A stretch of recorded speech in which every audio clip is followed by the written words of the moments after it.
I'm from Roy Morgan Research, and obviously we have lots of data, as you've heard. I guess the thing is our business is all about information and research and numbers.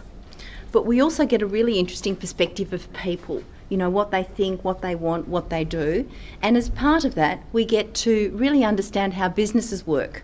Often that's large businesses as we deal with our clients and understand how they operate, but it's also dealing with smaller businesses through our data.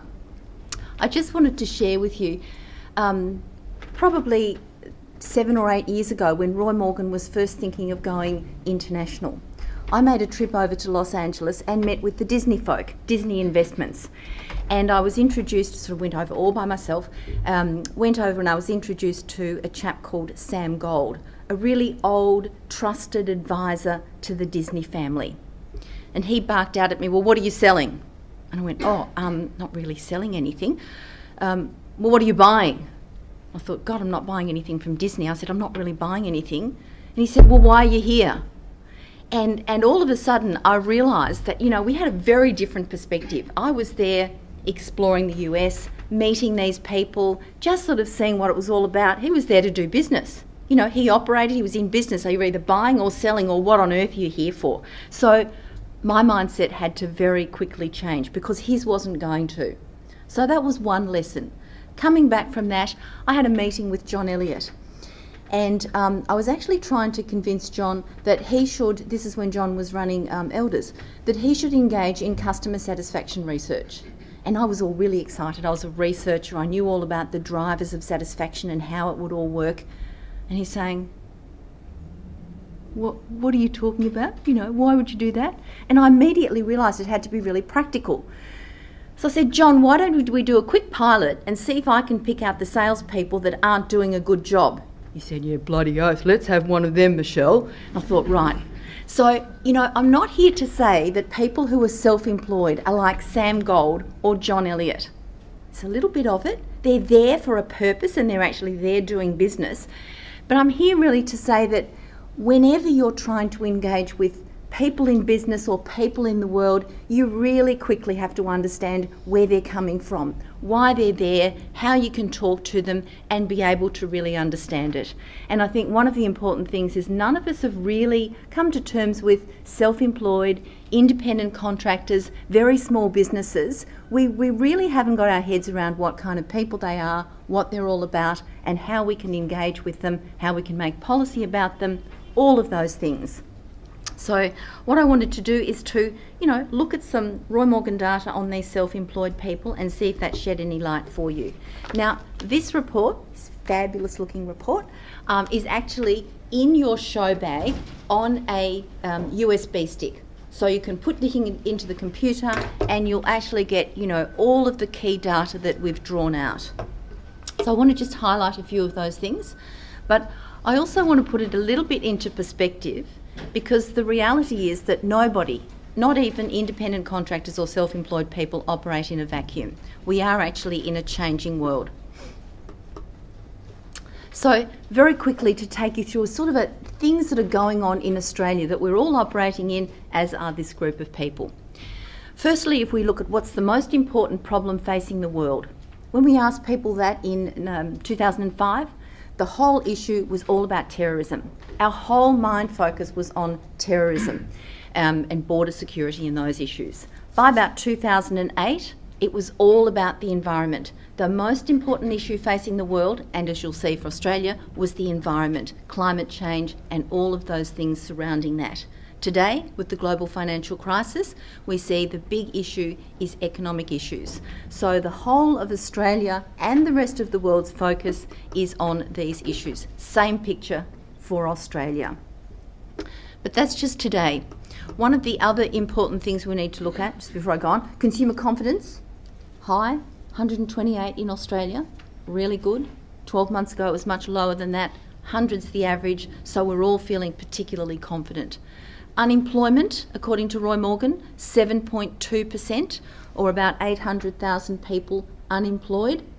And underemployed, and you'll find many contractors and self-employed people in this underemployed category that are actually working but would like to do more work. If you include that, almost 15% of the Australian population is underemployed.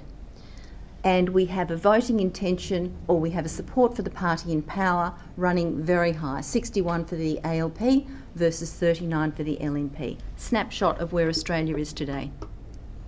But if we look at the overall changes, to put this whole thing into a big perspective, everyone knows this, ageing population.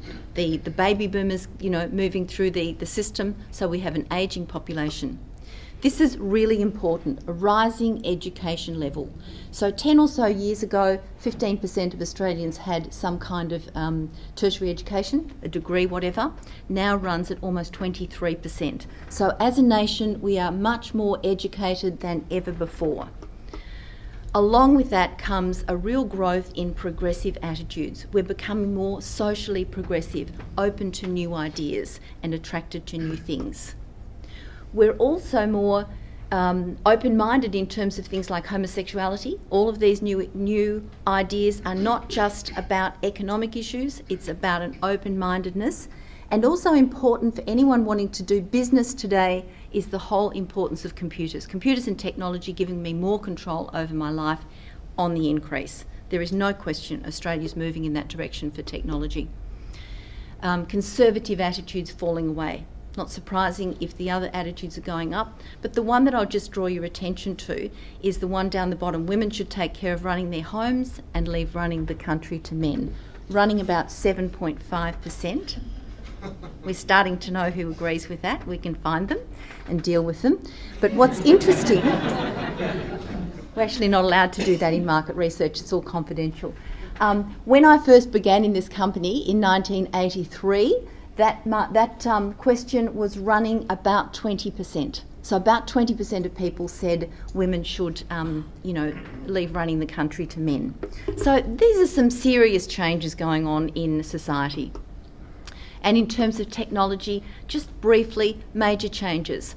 A move away from fixed lines at home, a move towards mobile phones. It's cutting across everything. There's a move away from household connectivity, household engagement, to personal engagement and personal connections. And of course the internet is just cutting a swathe through all sorts of things. Owning a PC running very high now, about 70%. Digital cameras. So what this is showing is that just more and more technology. If we cut through this, it's all about more technology.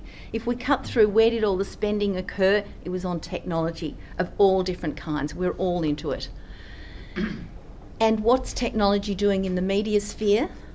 It's a slow but really enduring trend away from the major media. You can still see everyone still watches TV, everyone still reads magazines, everyone still reads newspapers, but they're gently trending down over a long period, and the internet is just cutting through all of those areas. A change in the way that we communicate, a change in the way that we engage, which has implications for where people work, how they engage with each other in their workplace.